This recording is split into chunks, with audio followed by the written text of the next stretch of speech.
नमस्कार दर्शक बंधु ओडिया फूड रे आपनको स्वागत। आज मु आपनको रोही माछर तरकारी बनवा शिखेबी। आउ एतिपाई आवश्यक सामग्री गुड़िक लिस्ट मु डिस्क्रिप्शन बॉक्स रे दे देछि, आपण सेठी भी चेक करि परिबे।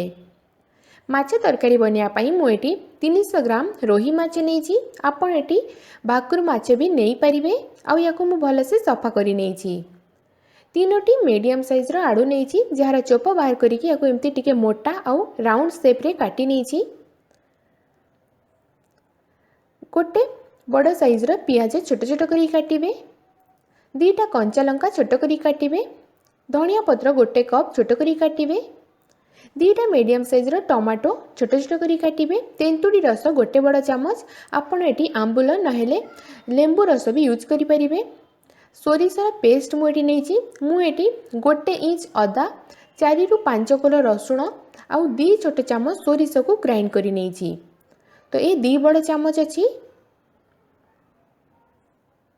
जीरा गुंड हाफ छोट चामच, धनिया गुंड हाफ छोट चामच, हळदी गुंड हाफ छोट चामच, काश्मीरी लंका गुंड गोटे छोट चामच, सुखिला लंका गुंड स्वाद अनुसार, लुण स्वाद अनुसार, मेथी दाना अध छोट चामच, सोरिष तेल ग्रेवी बनैया पई और रिफाइंड तेल माछ को फ्राई करिया पई। प्रथमे माछरे अल्प टिके लुण आउ अल्प टिके हळदी गुंड देकी याकू भलसे मिक्स करि नेबे। तो हाथरे याकू भलसे मिक्स करिवे। एटी माछरे लुण हळदी भलसे मिक्स हो जाइछि। एबे याकू फ्राई करिबा। फ्राई करिया पई मु एटी रिफाइंड तेल को गरम होआ पई रखि देछि। आपण एटी सोरिष तेल भी यूज करि परिबे। तेल गरम हो सारला परे एथिरे माछ को केयरफुली पकेइबे। तो माछ पीसेस सब को पकेइ देबे। आउ याकू उभय साइड रो लाइट ब्राउन कलर बा पर्यंत याकू लो मीडियम फ्लेम रे फ्राई करिबे। 2 रु 3 मिनिट पर यार साइड चेंज कर देबे, जहा द्वारा आरपट साइडटा भी भलसे फ्राई हो पारिबो।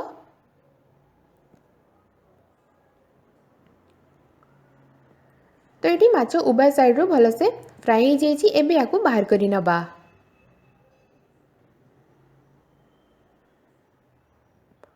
तो ये आमर सबू माछ फ्राई हो जाइए। एबे ग्रेवी बनैबा। तो ग्रेवी बनैया पई मु एटी गोटे कढ़ाई नेछि, सेतिरे गोटे बड़ चामच सोरिष तेल पकेइबे। आपण एटी रिफाइंड तेल भी यूज करि परिबे, किंतु माछ तरकारी सोरिष तेल रे बनैले बहुत ही टेस्टी लागि थाए। एटी तेल गरम हो जाइछि। एबे एथिरे पियाज पकेइ देबे।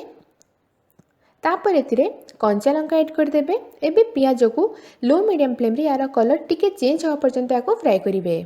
बस टिके लाइट ब्राउन कलर होगा पर्यंत पियाज को फ्राई करेंगे। ये पियाजर कलर टिके चेंज हो जाइए। एबे एथिरे सोरिषर पेस्ट ऐड कर देबे।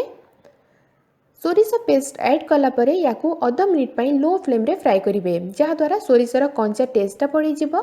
याकू बेसी फ्राई करेंगे नहीं, नहेले यार टेस्ट खराब होगी पिता हो जिवो। तो अध मिनिट परे एथिरे सुखिला मसला ऐड करिबा। सुखिला मसला जितेबड़े ऐड करेंगे सेतेबड़े गैस फ्लेम को लो रखिए, नहेले मसला पोड़ी जाई पारे। तो गोटे छोट चामच काश्मीरी लंका गुंड, अध छोट चामच हळदी गुंड, अध छोट चामच जीरा गुंड, अध छोट चामच धनिया गुंड ऐड कर देबे। तापरे सुखिला लंका गुंड स्वाद अनुसार आउ मसला को मिक्स कर देबे। एबे एथिरे अल्प टिके पानी ऐड करिवे, जहा द्वारा मसला भलसे मिक्स हो पारिबो। आउ मसला को अध मिनिट पई लो फ्लेम रे टिके फ्राई करि नेबे। एबे एडी मेथी ऐड कर देबे और याको मिक्स कर देबे।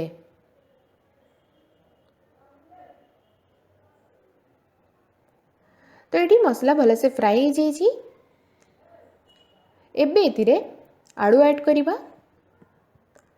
तापर एथिरे अल्प टिके लुण ऐड कर देबे, जहा द्वारा आलू टिके जल्दी सिझी जिवो। एबे एथिरे गोटे कप पानी ऐड करिवे और याकू मिक्स करि देबे।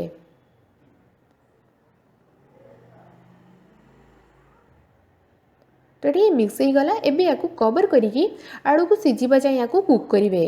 तो लो मीडियम फ्लेम रे आलू को कवर करिकी कुक करिवे। मझिरे मझिरे यार कवर खोलिकी याकू मिक्स करथिबे, नहेले तळ को लागि जाई पारे। तो पुणी याकू कवर करिकी कुक करिवे।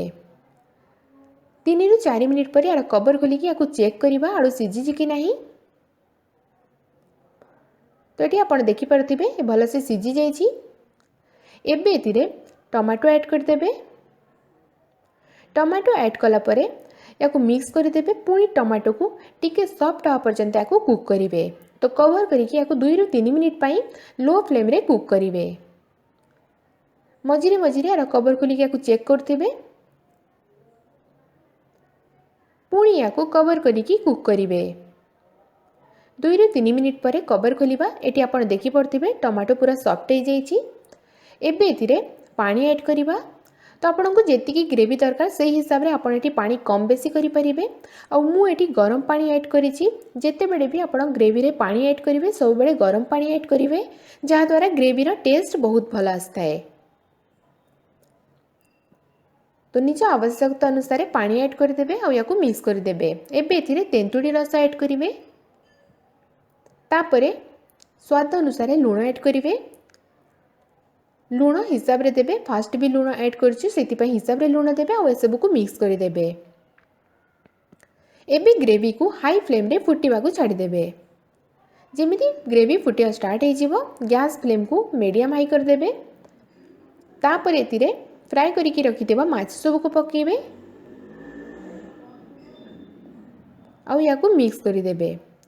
एबे माछ को ग्रेवी सहित 3 ରୁ 4 मिनिट पर्यंत कवर करिकि कुक करिवे। गैस फ्लेम को मीडियम हाई रखिबे।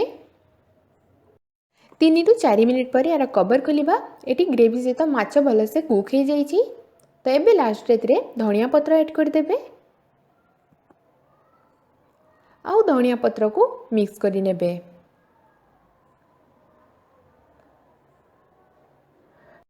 तो फाइनली एटी आमर रोही माछर तरकारी रेडी हो जाइए सर्व करने। आपण या प्लेन राइस सहित खाई पारे। खाइबा को बहुत टेस्टी लगी थाए। तो आपण भी यही प्रोसेस रे रोही माछर तरकारी घरे बनातु आ केमिति लागुची निज एक्सपीरियंस मो सहित कमेंट करके शेयर करंतु। जदि आपण को मोर ए रेसिपीटा भल लगी तेबे आपण मोर ए वीडियो को लाइक करेंगे, शेयर करेंगे और मोर ए चैनल को सब्सक्राइब करने को जमारू भूलिबे नहीं। तो एमती नुआ नुआ ओडिया रेसिपी वीडियो देखिया राइट साइड थिबा नाली बटन को प्रेस करके मोर ए चैनल को सब्सक्राइब करंतु। धन्यवाद।